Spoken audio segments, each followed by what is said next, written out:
Hello, everybody, and welcome back into another post-game show here on the Hockey Writers YouTube channel. And here with Kerry Collins, and we're covering the St. Louis Blues Colorado Avalanche series. And yeah, I mean, this game had a lot of goal scoring, a lot of stuff happened in this one in the aftermath of the Nazem Kadri stuff.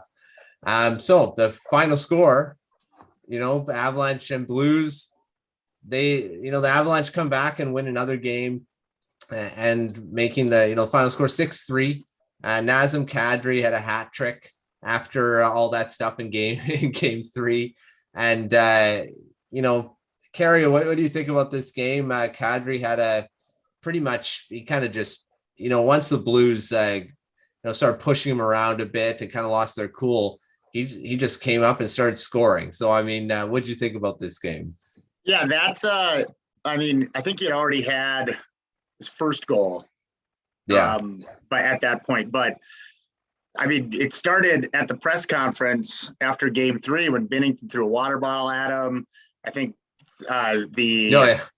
Blues fans sort of piled on top of that, and you could hear him booing every time he touched the puck. And that is the wrong guy to do that to. He feeds off that stuff. He has like his whole career that does not bother him, it seems like, at all. Yeah. And then when you get to back-to-back penalties, they kill off the 5-on-3, but he scores right as they're coming back onto the ice. And I mean, it was just a few seconds later. That goal made it 4-1. I mean, they scored 4 goals in under 5 minutes right there. And that was the game. I mean, that ended up being the game winner. And you can say what you want about Nazem Kadri. You can love him or you can hate him, but he's a guy that he steps up in those kinds of situations. Yeah. And I mean, I thought it was interesting at the end. I mean, that game is easily well decided, and he's out there on the ice, like trying to get trying to get to the fourth one. And I mean, actually, Rico Rantanen, that was his first goal of the playoffs.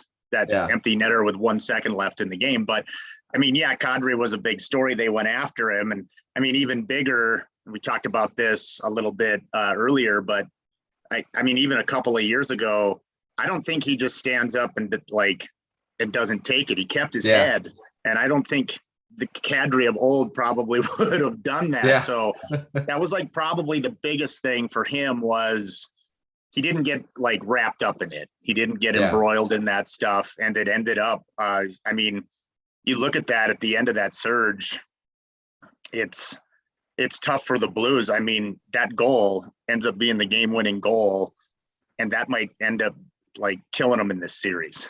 Yeah.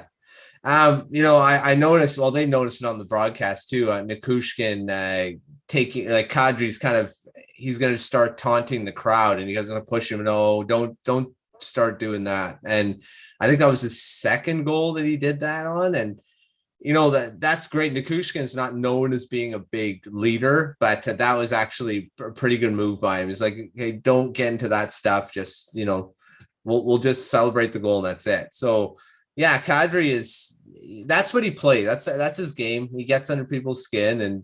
And, we said in the post game last one, that wasn't the deliberate play, taking Binnington out. Yeah, they're angry that he's injured. And there were times where, that whole melee there, pushing him around and, Perron diving at him there, or was that Buchnevich is one of them that dove at him. It was both of them. Yeah, both of them. Both of them dove at him there, and he didn't lose his cool there. And yeah, so I think that kind of got the Blues off their game, and they did come back, make it a 1-goal game in the, go for the third period, but the Avalanche are just too good of a team, to do that, right? We knew the power play for the Blues, if they got multiple chances, for sure was going to be a factor in this series. It had been the entire series against Minnesota. It was earlier in this series too.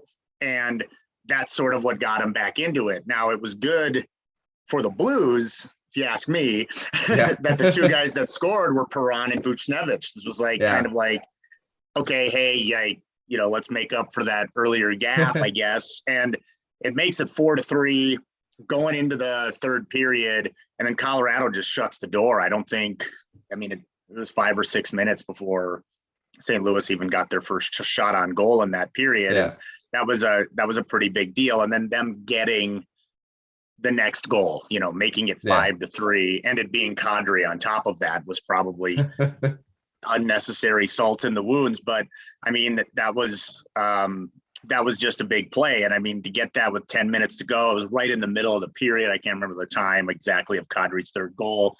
The biggest surprise to me out of anything that happened in this game was that after he scored that goal, there was actually hats thrown on the ice. I thought there'd be like no way that was going to happen. So there must have been at least 2 or 3 Colorado faithful there. It seemed like. So, but I mean, that's a big win on the road for Colorado for sure. Yeah. And I so mean, now they go home. Back home. They go home with, be able to close out the series. So looking at, they lost Sam Girard for the rest of the series, for the rest of the playoffs. It looks broken sternum, right? So that's an unfortunate loss to them. Jack Johnson came in, and it was Jack Johnson or Eric Johnson. It's one of the Johnsons. I mean, I think Jack came in and he was okay. The big guy that stepped up was Bowen Byram. I mean, I think he had a couple of assists. He's been pretty good this series and just getting, a little more attention. He actually got a little bit of power play time on the tail end of that one. And then, but 2 assists in that game. That's big for that kid. I mean, he's battled a lot of injuries early.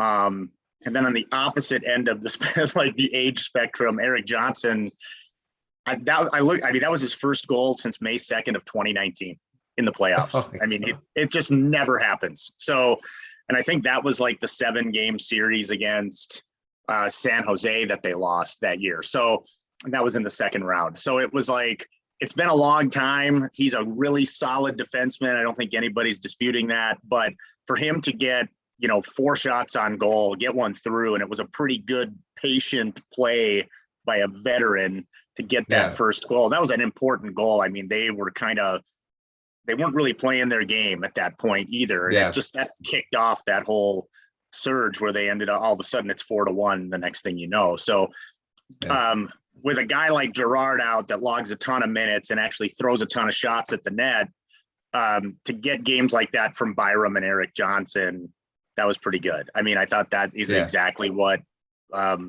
Jared Bednar could have, and the Avalanche could have asked for.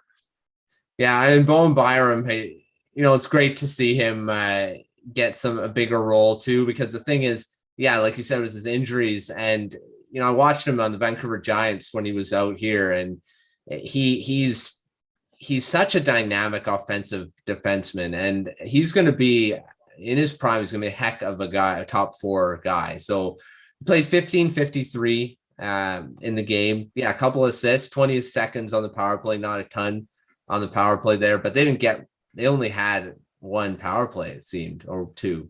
So, I mean, they didn't get a lot of chances on the power play. So, but it's great for him to have that, to elevate it. I think he'll have an elevated role. Like you said, he's more that guy that would replace Girard's role, because that Girard's more of that offensively inclined defenseman. So it's great. It's great to see Byram be playing just in general, because it didn't look very good for a while. And I mean, we talked about the defense scoring, and I mean, that was 12 more shots on goal by defensemen in that game. And it's just something that they've done, throughout, all 8 games that they've played in the playoffs. I think they had 7 in game 3, and that was their fewest total by a defensive unit, which is still quite a bit. I mean, they, like, in that game, they really only had the, 26 shots on goal.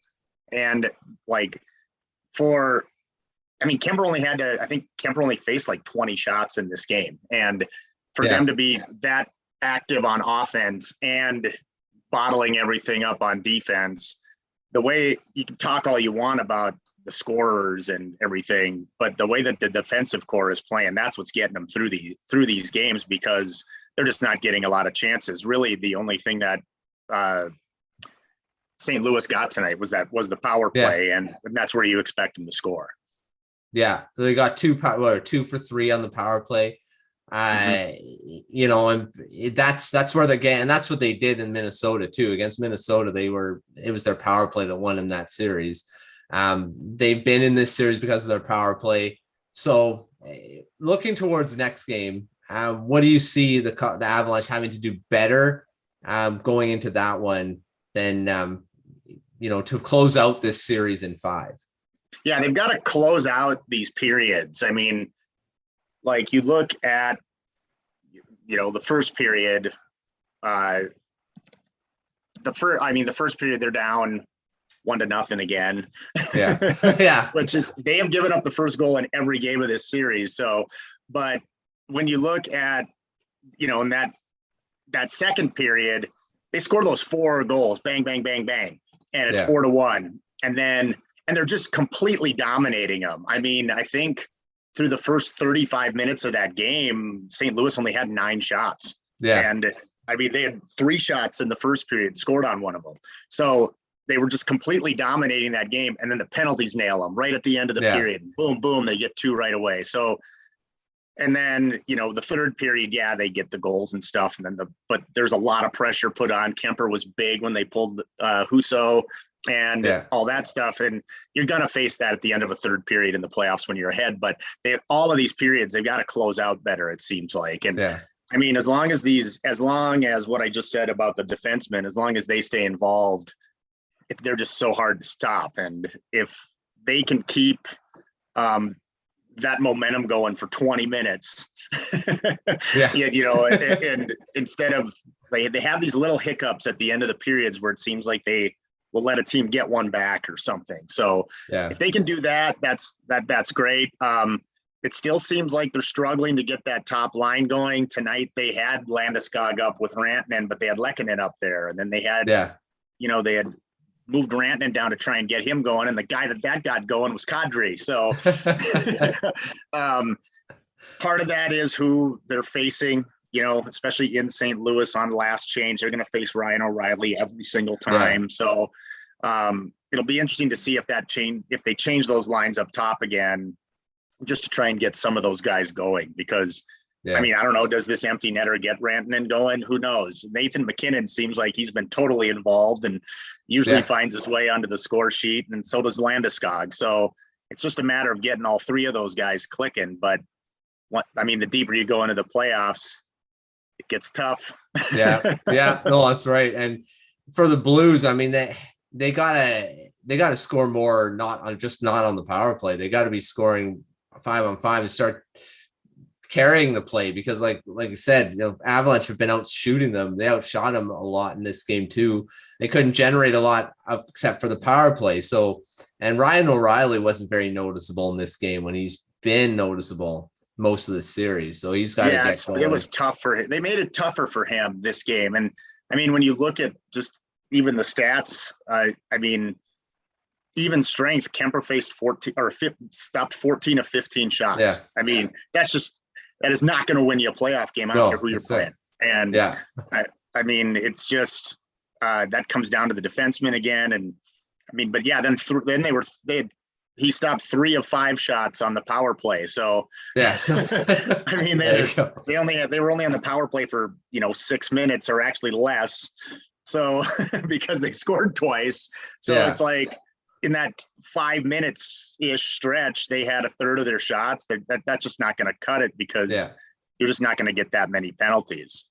No, that's right. And I mean, Tarasenko's got to get scoring. And Robert Thomas still has no goals in this series. Buchnevich got his first in this one.